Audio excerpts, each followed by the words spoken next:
Bhaskar is always on right track. That is why Fast Track Taxi app உடனே download பண்ணுங்க. மணிகண்ட பிரபு நேரலையில் இணைந்திருக்கிறார். மணிகண்ட பிரபு, மதுரை விமான நிலையத்தில் தமிழக வெற்றி கழக நிர்வாகிகளுக்கும் அங்கு இருக்கக்கூடிய காவல்துறையினருக்கும் இடையே வாக்குவாதம் ஏற்பட்டது. ஏனென்றால் அவர்களை உள்ளே அனுமதிக்க முடியாது என்று காவலர்கள் கூறியதால் வாக்குவாதம் ஏற்பட்டது. இந்நிலையில் விஜய் செய்தியாளர்களை சந்தித்தார். செய்தியாளர்களை சந்தித்த பொழுது அவர் பேசியவை அனைத்துமே மதுரையில் காத்திருக்கக்கூடிய தமிழக வெற்றி கழகத்தினுடைய தொண்டர்களுக்கும் ரசிகர்களுக்குமான கருத்தாகத்தான் இருந்தது. யாரும் அங்கே காத்திருக்க வேண்டாம், அனைவரும் அவர்களுடைய வீட்டிற்கு செல்லுங்கள், நான் ஜனநாயகன் படப்பிடிப்பிற்காக மட்டும்தான் வந்திருக்கிறேன், நான் என்னுடைய பணியை பார்க்க செல்கிறேன், வேறொரு சந்தர்ப்பத்தில் உங்களை பார்க்க நான் வருகிறேன் என்று விஜய் கூறியிருக்கிறார்.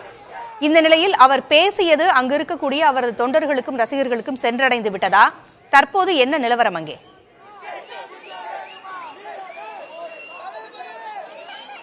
பூங்குழலி, நாம் நின்று கொண்டிருக்கக்கூடிய இந்த பகுதி என்பது மதுரை விமான நிலையத்தினுடைய வெளிப்பகுதி. இங்கே ஆயிரக்கணக்கான தாவேகா தொண்டர்கள், நடிகர் விஜயனுடைய ரசிகர்கள் வரிசை கட்டி நிற்கிறார்கள். குறிப்பாக தாவேகா தலைவர் விஜயை கட்டாயம் பார்த்தே ஆக வேண்டும் என்கிற ரீதியில் தான் அவர்களுடைய உணர்வுகள் இருக்கிறது. மதுரை விமான நிலையத்திற்கு சரியாக 4:10 மணிக்கு தாவேகா தலைவர் விஜய் வர இருக்கிறார். முன்னதாக சென்னையில் செய்தியாளர்களை அவர் சந்தித்த போது தன்னை விமான நிலையத்தில் யாரும் சந்திக்க வேண்டாம், தன் வாகனத்தின் பின்னால் வர வேண்டாம் என்கிற பல்வேறு வகையிலான அறிவுறுத்தல்களை மதுரை தாவேகா தொண்டர்களுக்கும் ரசிகர்களுக்குமே கொடுத்திருக்கிறார் என்று சொல்லலாம். ஏற்கனவே நடிகர் விஜய் அவர்கள் காலையில் வருவதாக ஒரு தவறான தகவல் பரவிய நிலையில் காலையிலேயே 1000க்கும் மேற்பட்டோர் திரண்டார்கள். தற்போது கூட போக்குவரத்து நெரிசல் என்பது ஏற்பட்டிருக்கிறது. பயணிகள், அதாவது மதுரை விமான நிலையத்திற்கு செல்லக்கூடிய பயணிகளை தடுக்கும் வகையிலாக இங்கே ரசிகர்கள் செயல்படுவதாகவும் ஒரு குற்றச்சாட்டு இருக்கிறது. போக்குவரத்து காவல்துறையினரும் அதிக அளவில் குவிக்கப்பட்டு இந்த போக்குவரத்தை சீர்படுத்திக் கொண்டிருக்கிறார்கள். இருப்பினும் ரசிகர்களினுடைய கூட்டம் என்பது கட்டுக்கடங்காத வகையில் இருக்கிறது. தொடர்ச்சியாக இங்கே நிர்வாகிகள் பலரும் பெண்களும் காத்து கொண்டிருக்கிறார்கள். நடிகர் விஜய் பேசியது அவர்களுக்கு தெரிந்ததா இல்லை என்று தெரியவில்லை. இருப்பினும் நிர்வாகிகளிடம் நாம் பேசலாம். சார் வணக்கம். சற்று முன்னாடி சென்னை விமான நிலையத்துல நடிகர் விஜய் என்ன சொல்லியிருக்காங்கன்னா, தாவேகா தலைவர் விஜய் என்ன சொல்லியிருக்காருன்னா, என்னை யாரும் பின்தொடர வேண்டாம், நான் என்னுடைய பணிக்காக செல்கிறேன், என்னை பார்க்க வேண்டாம், நான் இன்னொரு தருணத்துல உங்களை சந்திக்கிறேன் அப்படின்னு சொல்லியிருக்காங்க. அது உங்க தகவல் தெரிஞ்சதா?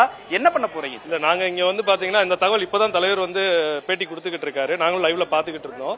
ஆனா இங்க வந்து நாங்க அமைதியான முறையில ஒரு ஓரமா நின்று தளபதியை வந்து வெல்கம் பண்றதுக்கு தான் வந்திருக்கோமே தவிர, நாங்க தளபதி சொல்ற வார்த்தைக்கு கட்டுப்பட்டு தான் நாங்க எல்லாருமே இருக்கோம். எங்க கட்சி தோழர்களும் எங்க கழக தோழர்கள் எல்லாரும் இருப்பாங்க.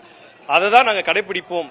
இங்க வந்து தளபதியை நாங்க வரவேற்கிறதுக்கு மட்டும்தான் நிக்கிறோமே தவிர மற்றபடி எந்த விதமான அசம்பாவித சம்பவங்களோ அந்த மாதிரி எதுவுமே நடக்காம நாங்களுமே இப்ப பாத்தீங்கன்னா டிராபிக் ஆச்சு, எங்க நண்பர்களே எங்க கழக தோழர்களே எல்லாத்தையும் அவங்களுமே ஒதுங்கி நின்றாங்க. சோ அதுதான் நாங்க பண்ணிக்கிட்டு இருக்கோம். நான் இன்னொரு நிர்வாகியிடம் கூட பேசலாம். சார் வணக்கம்.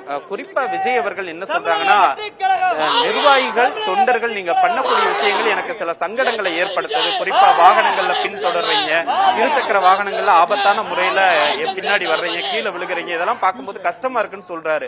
விஜயுடைய இந்த வார்த்தைகளை எப்படி பாக்குறீங்க? இதை என்ன ஃபாலோ பண்ண போறீங்க நீங்க? அதைத்தான் இப்ப ஃபாலோ பண்ணிக்கிட்டு தான் இருக்கிறோம். இப்ப எல்லாரும் பாக்குறீங்க, கயிறு பிடிச்சு வரிசையா தான் நிக்கிறாங்க. அமைதியான முறையில காவல்துறைக்கு நாங்க தான் உதவி பண்ணிக்கிட்டு இருக்கோம். எங்க நிர்வாகிகளை எல்லாத்தையும் ஓரம் கட்டி ஒதுக்கி நிப்பாட்டி வச்சிருக்காங்க. போக்குவரத்துக்கு இடையூறு இல்லாம எல்லாரும் ஓரமா நிக்கணும்னு சொல்லிட்டு பண்றாங்க. தளபதி என்ன சொல்றாரோ அதான், அவரோட வாக்கு தான் எங்க வாயில இருக்கணும். அவர் என்ன சொல்றாரோ அதுபடிதான் நாங்க நடப்போம். 14 வருஷத்துக்கு அப்புறம் மதுரைக்கு இன்னைக்கு தான் வர்றாரு. 14 வருஷம் ஆச்சு வந்துட்டு. இனி அடிக்கடி வர வேண்டிய சூழ்நிலை ஆயிருச்சு. மக்கள் ஏத்துக்கிட்டாங்க. எங்களுக்கு 26 எலெக்ஷன் வருதோ வரலையோ, வர்றதுக்கு முன்னாடியே மக்கள் வந்து முதல்வரா ஏத்துக்கிட்டாங்க. அந்த மாதிரி தான் போயிட்டு இருக்கு. பூங்குழலி, இங்கே நிறைய பெண் நிர்வாகிகளும் இருக்கிறார்கள், பெண்களும் காத்திருக்கிறார்கள். ஆமா, தாவேகா தலைவர் விஜய் என்ன சொல்லியிருக்காங்கன்னா, என்ன பாக்குறக்க கூட்டமா நிக்க வேணாம், நான் என்னுடைய பணிக்காக என்னுடைய படப்பிடிப்புக்காக போறேன், யாரும் வந்து என்னை சந்திக்க வேணாம், இன்னொரு தருணத்துல வந்து நான் உங்களை சந்திக்கிறேன்னு சொல்லியிருக்கிறாரு. இந்த வார்த்தையெல்லாம் விஜய் பேசுனதா உங்களுக்கு தெரிஞ்சுச்சா? என்ன பண்ண போறீங்க? சார், நாங்க எதுவுமே இல்ல, ஆடம்பரம் இல்லாம அவரை வரவேற்கிறோம், அவ்வளவுதான். அவர் சொன்னது என்ன உண்மைதான். நாங்க அவரை பார்க்கணும். ஆமா, அதனால அவரை பார்க்கணும். அதுக்காக தான் நிக்கிறோம். அவர் எதுக்காக இல்ல, கண்டிப்பா அவரை பார்க்கணும். அதுக்காக தான் வந்திருக்கோம். சின்ன வயசுல இருந்து அவர் ரொம்ப பிடிக்கும் எனக்குலாம். அதுக்காக தான் வந்திருக்கோம். சோ அண்ணா பார்க்கணும், வேற எதுவுமே இல்ல. ஒருத்தர கூட வாங்கலங்க. 5 மணி நேரம் இங்க தான் வெயிட் பண்றோம்.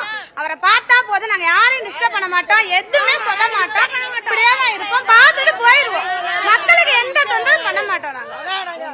நீங்களே கேட்டிருக்கலாம். அதாவது தாவேகா தொண்டர்கள், நிர்வாகிகள் சொல்ல சொல்லக்கூடிய வார்த்தைகள் என்னவென்றால், நாங்கள் நடிகர் விஜய் அவர்களை வரவேற்கத்தான் காட்டியிருக்கிறோம். பொதுமக்களுக்கோ போக்குவரத்திற்கோ எந்த விதமான இடையூறையும் ஏற்படுத்த போவதில்லை.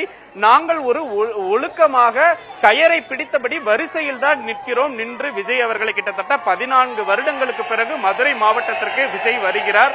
அதன் காரணமாக அவரை வரவேற்க வேண்டும், எழுச்சியோடு வரவேற்க வேண்டும் என்பதற்காகத்தான் நிற்கிறோம் என்கிற தகவல்களை இவர்கள் கூறினாலும் காவல்துறையினர் தற்போது வரை தாவேகாவினருக்கு எச்சரிக்கை விடுத்து வருகின்றனர். குறிப்பாக அனுமதியின்றி ரோட் ஷோ நடத்தக்கூடாது, பொதுமக்களுக்கும் போக்குவரத்திற்கும் இடையூறாக எந்த ஒரு வேலையையும் செய்யக்கூடாது, வாகனங்களை நிறுத்தக்கூடாது என்கிற பல்வேறு ரீதியிலான கட்டுப்பாடுகளையும் எச்சரிக்கைகளையும் தொடர்ந்து கொடுத்து கொண்டே இருக்கிறார்கள். இருப்பினும் தற்போது தாவேகாவினரை ஒழுங்குபடுத்தும் பணியில் காவல்துறையினர் அதிக அளவில் ஈடுபட்டிருக்கிறார்கள். பூங்குழலி, தாவேகாவினர் தங்களுடைய வாகனங்களை சாலையின் இருபுறத்திலும் நிறுத்தி வைத்திருந்த காரணத்தினால் போக்குவரத்து நெரிசல் ஏற்பட்டதாகவும் கூறப்பட்டது காவல்துறை தரப்பிலிருந்து. தற்போது என்ன நிலவரம் மணிகண்டன்? நிச்சயமாக மதுரை விமான நிலைய சாலையில் இருந்து பெருங்குடி அம்பேத்கர் சிலை வரை, அதாவது முதலமைச்சர் திருமாவளவன் அவர்கள் திறந்து வைத்த பெருங்குடி அம்பேத்கர் சிலை வரை விஜய் அவர்கள் தன்னுடைய வாகனத்தினுடைய மேல் பகுதியில் இருந்து தொண்டர்களையும் பொதுமக்களையும் பார்த்தவாறு, கையசைத்தவாறு, அவர்களுக்கு வணக்கம் சொல்லவாறு செல்ல இருக்கிறார். இதற்கான ஏற்பாடுகளைத்தான் ரோட் ஷோ என தாவேகாவினர் தெரிவித்தனர். Oscar is always on right track. That is why Fast Track Taxi app உடனே டவுன்லோட் பண்ணுங்க.